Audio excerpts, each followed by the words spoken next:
Seems like every time I come over here, there's another red light on 380 somewhere. I just forget how many there are, I think. James chapter 1.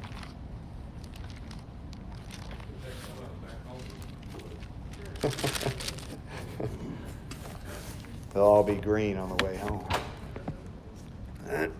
So, I'll start out with James and just a couple of thoughts before we delve into the chapter.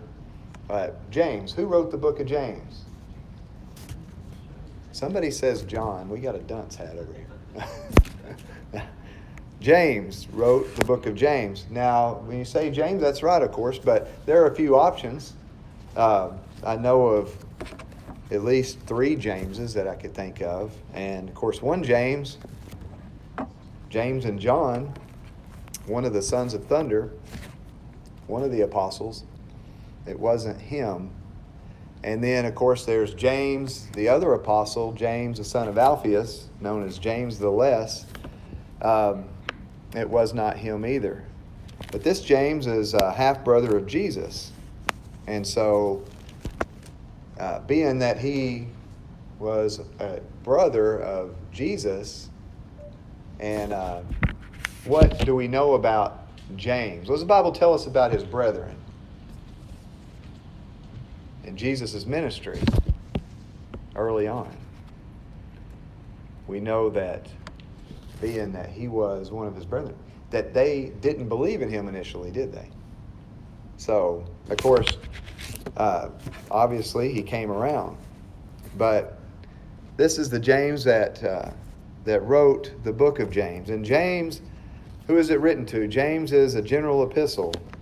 And so James chapter 1 and verse 1 tells us, James, a servant of God and of the Lord Jesus Christ, to the 12 tribes which are scattered abroad, greeting. So this is a general epistle. You know, when you think about the epistles, they're all written to somebody. Romans is written to the church at Rome. You have Corinthians, Galatians, Ephesians. Some are written to a church. Some are written to churches, congregations in an area. This, of course, is an epistle written to folks, but really written to Christians everywhere. And a very practical book, James is. And it says here, the 12 tribes scattered abroad. And we know the church being spiritual Israel is what we're referred to nowadays, or what in the New Testament, spiritual Israel, getting everyone in the mindset of bringing in the Gentiles along with the Jews, and there's a lot mentioned about that throughout the epistles. So let's go ahead and start then. That's verse 1. He says in verse 2, My brethren, count it all joy when you fall into divers temptations, knowing this, that the trying of your faith worketh patience. But let patience have her perfect work, that ye may be perfect and entire, wanting nothing. All right, so it starts out with, count it joy when you fall into these divers or various temptations, various trials. And at face value, what do we think about trials and temptations? Do we think about that as joyous? No. We don't. Trials may get us. Trials may cause us to stumble or fail. In fact, they will at times. It's not that they may, they definitely will at times. We don't like and we don't appreciate, or we don't like at least, at face value, I'll say, trials. Now, I'm not going to say we don't appreciate them because that's going to contradict what I'm about to say. We can appreciate them because we are going to be tested. Our faith, our patience, our wisdom, and our perseverance will all get tested. And we can and should appreciate the results if we lean on God. And so we need to think about that. Count it joy when we fall into diverse temptations. We'll get more into that when we talk about the temptations in verses 12 through 15 and how we can count that joy, what it actually does for us. But of course, sneak peek into that, I mean, when we come up upon a trial or a temptation, there's two different ways we can go, and we can either falter and stumble and fail, or we can persevere and overcome that temptation. Of course, if we overcome that, then it tries us, and it worketh patience. Faith worketh patience. You build upon your faith. You have the verses, or the verse in 1 Peter, or the verses, in 1 Peter that say, add to your faith. And patience is listed there as well. But let patience have her perfect work, that you may be perfect and entire, wanting nothing. And of course, that doesn't mean perfect in action, that you're going to be a perfect person, but that you be complete and having the attributes that you need to live a successful Christian life. So, but it gets into wisdom. And wisdom is a part of that. Now, verse 5 says, if any of you lack wisdom, let him ask God, that giveth to all men liberally, and upbraideth not, and it shall be given him. But let him ask in faith, nothing wavering. For he that wavereth is like a wave of the sea, driven with the wind and tossed. For let not that man think that he shall receive anything of the Lord. A double-minded man is unstable in all his ways. So, he gets into wisdom, and I think part of that is we're talking about adding to faith, or the trying of your faith, and that to me links up well with wisdom, because you have wisdom, or you gain wisdom in part by overcoming temptations or dealing with them. It's hard to be wise if you've never had to deal with any trials or temptations, isn't it? Because you're going to face them. We're all going to face them. And how do we deal with the next one if we've never had to deal with one? I just want to read a little bit of Proverbs chapter 1. You're talking about wisdom. It's hard to avoid the book of Proverbs, so why avoid it? Go ahead and look at it. Proverbs chapter 1. If you want to look over there, excuse me, says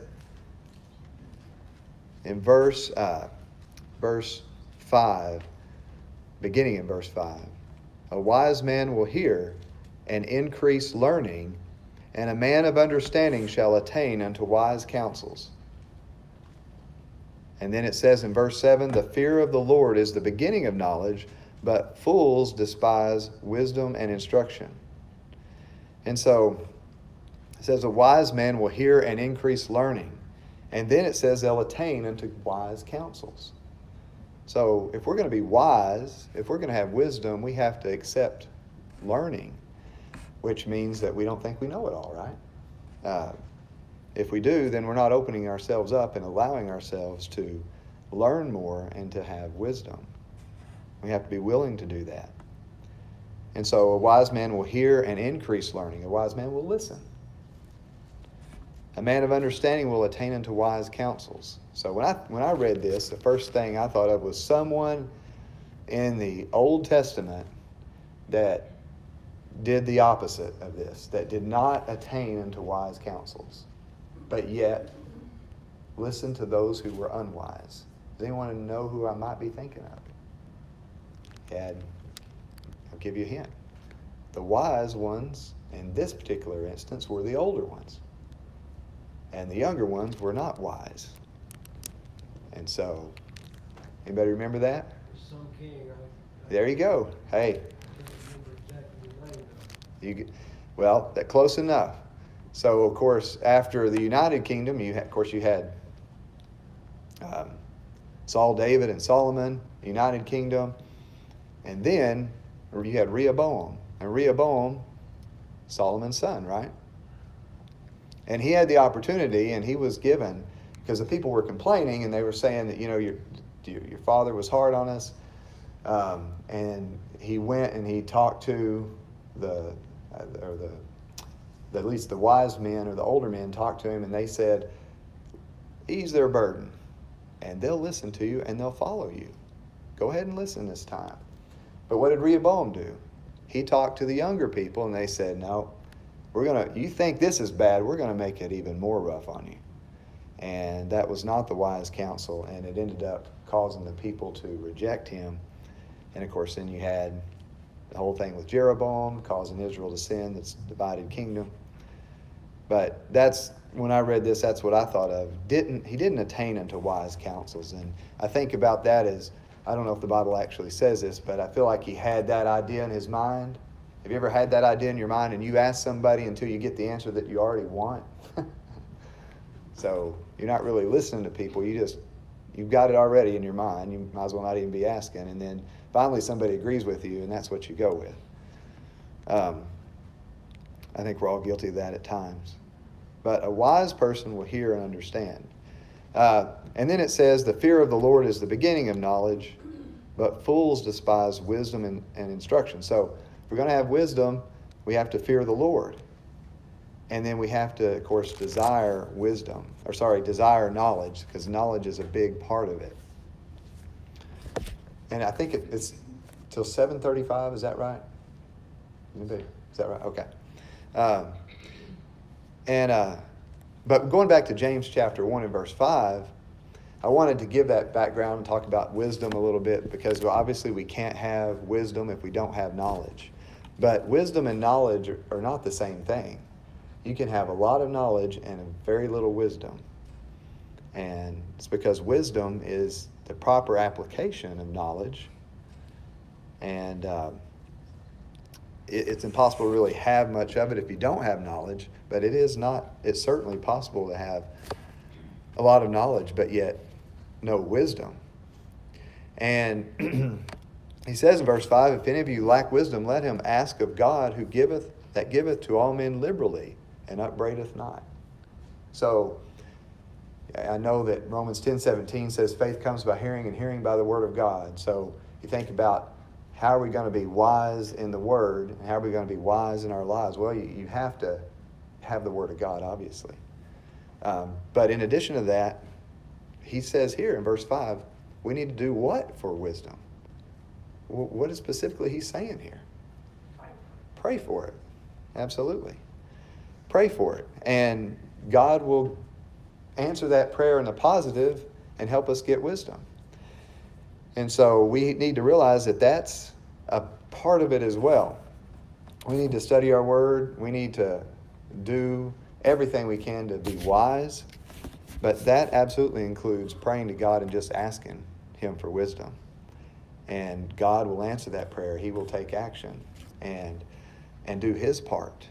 And I think about, well, who's going to be more wise and understanding? The person who reads and understands the Bible, or or reads and studies it, I should say, or the person who reads it, studies it, and also prays. And we can't be wise in the Word without studying it. It's not without it, for sure. But absolutely, we should not doubt that God has the power to give us wisdom through answering prayer. And I think some people, the way they teach sometimes, it's kind of like that God couldn't do that. But the reality is he can, and he does. So, and we have to believe it in verse 6. But let him ask in faith, nothing wavering. For he that wavereth is like a wave of the sea, driven with the wind and tossed. And so, do we believe that? We have to believe. If we go to God in prayer and we ask for faith or wisdom, and it's just not working, did we ever believe it to begin with? And this is the same for anything that we would pray for, right? The rules, or I guess I don't call them rules, but the conditions of a successful prayer, it always includes faith in that prayer. Ask in faith. If we're not asking in faith, then it's pointless to even ask. But again, I think, unfortunately, we try to nail down sometimes how God does certain things, and we don't have to know all the ins and outs of that. What was it I was talking to you, Seth, the other day? Was it you that said it, or about Johnny Ramsey and what he would say about a brown cow eating green grass and giving white milk?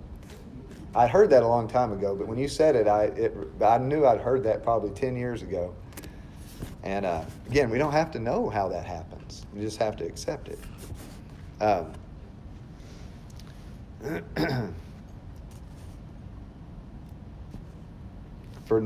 if we don't, and in verse 7 here, it gets back to, like, if we pray and we're not asking in faith, don't let that man don't let us, that's what we're doing, we should not expect to receive anything of the Lord. And that would be a double-minded man. And that's, kind of hard to take. You think about a double-minded man being somebody who says one thing and does another, a hypocrite, right? That's what I think of when I think of a double-minded person, as a hypocrite. But then it kind of can be a slap in the face when I think about, that's what it's saying here. If you're going to pray for something and you don't even believe it, that's hypocritical. It is. So we don't want to be guilty of that. Moving on to the next section, which is 9 through 11. So, let the brother of low degree rejoice in that he is exalted, but the rich in that he is made low, because as the flower of the grass he shall pass away. For the sun is no sooner risen with a burning heat, but it withereth the grass, and the flower thereof falleth, and the grace of the fashion of it perishes. So shall also the rich man fade away in his ways. Sometimes I have to pause it because this is that Dixon Study Bible, and it has the brackets with the American Standard. So sometimes I have to look and see if I'm reading the actual text or the correction, not correction, but the American Standard Version in the parentheses. So that's why I pause sometimes. So we have the rich man, or the brother of low degree, and then he's contrasted to the rich man. So that tells us that we're talking about somebody who would be considered not rich, a poor person. And we think about this day and time too. I mean, in America here, we all would be considered rich compared to the rest of the world. But at this time in this area, there wouldn't be. You have a vast difference between somebody who has money and who doesn't have money. And but yet it says here, but let the brother of low degree rejoice in that he is exalted, glory in his high estate, but the rich in that he is made low. So it seems like as you read through this that half of that makes sense, right? And we know which half of it. The brother of low degree raised up, the brother of high degree brought down. That doesn't seem to make sense. Of course, we got it at a physical level. It wouldn't make a lot of sense to us. But what is James talking about here?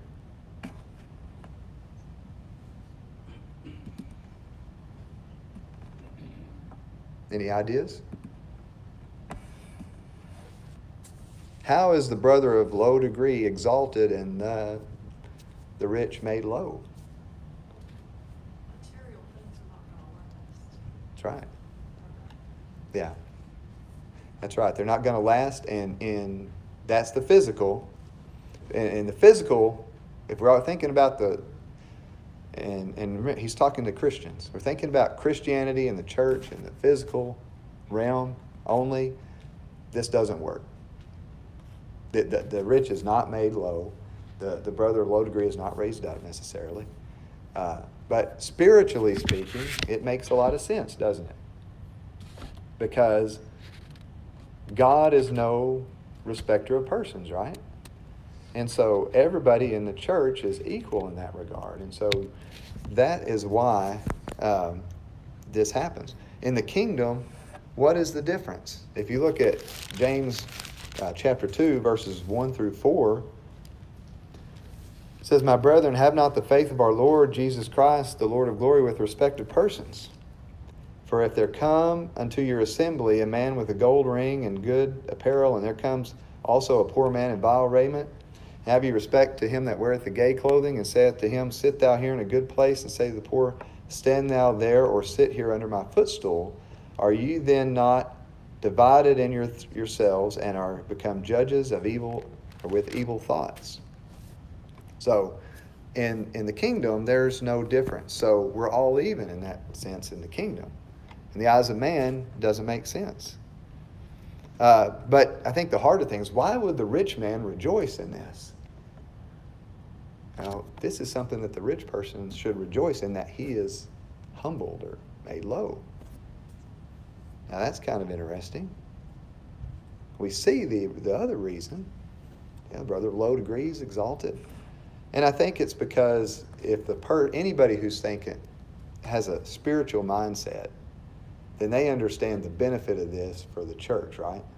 And I think that's the way I see this in my head, is that, understanding what we're here for and understanding that the retirement plan that comes along with being a Christian and how everybody has that same opportunity is something that, and that same reward is something that I think everybody can appreciate. All right, verses 12, we'll read verses 12 through 15. This gets back to temptation. And James writes here, "Blessed is the man that endureth temptation, for when he is tried, he shall receive the crown of life which the Lord hath promised to them that love him. Let no man say when he is tempted, I am tempted of God, for God cannot be tempted with evil, neither tempteth he any man. But every man is tempted when he is drawn away of his own lust and enticed. Then when lust hath conceived, it brings forth sin, and sin, when it is finished, brings forth death. Do not err, my beloved brethren." Okay. So, it said, blessed is the man that endures temptation. And we have to endure temptation. And why? Because when we're tried, or when we have been approved, when we pass that test, we receive the crown of life. We can't continue to fail at temptation. It's not that we're ready for that temptation so we can fail at it. And occasionally we're going to. But I mean, we have to pass this. We have to be approved. And it will help us endure the next temptation. If we constantly give in to temptation and fail, it makes it harder and harder, doesn't it? But once we start being able to resist the devil, he'll flee from us. And it makes it easier. But we are going to have to endure temptation. Somebody who's never faced temptation in their life and has avoided it somehow, if you possibly could, when they face that temptation, how do they react? The first time, it's very hard, isn't it? We had over at Ivanhoe, this was maybe 2010, I'm thinking. Or 2011. It might have even been the spring of 2011. But the guy came and he preached a sermon. He did a gospel meeting, actually, and he was talking about somewhere in Arkansas where he had this tree that was growing up somewhere, and I guess he watched this tree for a while, and it grew pretty fast, and it was in this real nice loamy soil, and it grew up, and anyway, I guess it had grown really fast, and he just happened to just notice it a lot. But it hadn't had to deal with any bad storms. And there you get a lot of water. Trees can grow pretty fast depending on what kind of tree it is, and it did. But it got tall and skinny, and here came a storm. And what did the storm do? It just blew it right over, flattened it. But the thing is, even with a tree, if it had to endure a little bit of wind when it was growing up, then, or maybe the roots go a little deeper for the water, then it probably would have been more stable, but it wasn't stable at all. And his point was, that's how we can be if we haven't had to endure temptation. But he said, blessed is the man that endures temptation. And that's, of course, the reason for it. It can help us if we overcome it. Now, verse 13, we're taught, first of all, that God is not the author of any man's sin or temptation. And so whenever we are faced with temptation and we have to endure it, we know God allows temptation, but we also know Satan is the tempter. And so, God gets, I don't say credit. It's weird to say God gets too much credit. I don't want to say that. But Satan doesn't get enough credit for sin. I mean, and temptations. It's like everybody wants to put it on God. Bad things will happen and people will say, everything happens for a reason, it's from God. No, it is not. God has allowed things to happen, but I mean, the thing about it is when something bad happens, we got to realize the credit that that God has given Satan the ability to and freedom to tempt us, but it comes from him. And then we are drawn away, it says, of our own lust and enticed. It's not God. We don't want to put everything on God and sort of maybe even inadvertently. People sometimes overtly blame God, but I think sometimes they unintentionally blame God for what's going on in their lives. Now, it doesn't mean it can't be an opportunity for us to grow and improve, but we need to understand, when we sin, we don't need to go back and say, well, God tossed that in front of me, and it was something that was evil. We're not just talking about some hard time, things that we have to overcome. We're talking about we're presented with evil, a chance to sin against God. And so, do we blame God for that? Hopefully we don't. And then it says, neither tempteth he any man. And then it says, for God cannot be tempted with evil, neither tempteth he any man. That's what it says here. God cannot be tempted with evil. And so, we know 1 Corinthians chapter 10 and verse 13 says, there hath no temptation taken you but such as is common to man. But God is faithful, who will not suffer you to be tempted above that which you are able, but will with the temptation also make a way of escape, that you may be able to bear it. So instead of wondering too much about why God even allows us to be tempted, or somehow blaming God for the temptation, we should really look for the way of escape and be thankful and appreciative to God for the way of escape that he's provided us. We know it's there. We just have to look for it. And I want to get into, this is probably the last thing we're able to cover, but it says God cannot be tempted with evil. So I want to ask the question. I'm looking for a response. So I want to ask the question. Since Jesus is God, and he was still God on the earth, because he was, and it says here, God cannot be tempted, then how was Jesus tempted while he was on this earth? There you go. That's right. Jesus had both sides. He didn't give up being God, but you have he had, always had, still has, the divine essence. But then he took on human flesh. And so, been taking on that human flesh, he was subject to the things that are common to man in those temptations.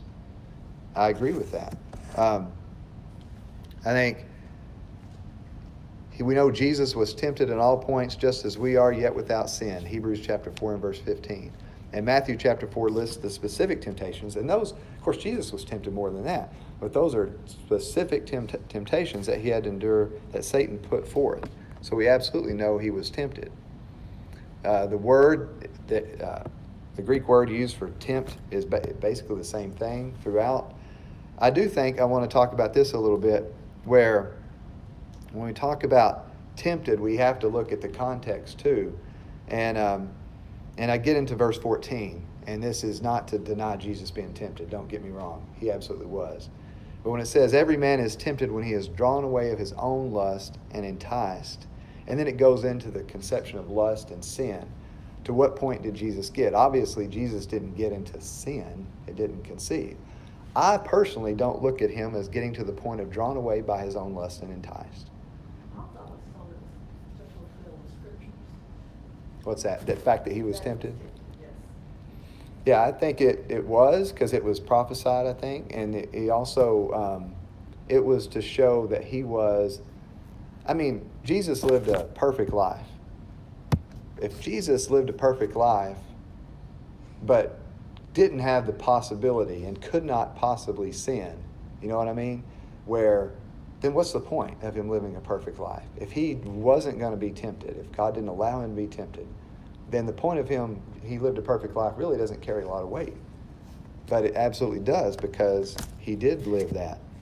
I want you to flip over real quick to 1 Thessalonians chapter 3 and verse 5, and this is another reason why I say this.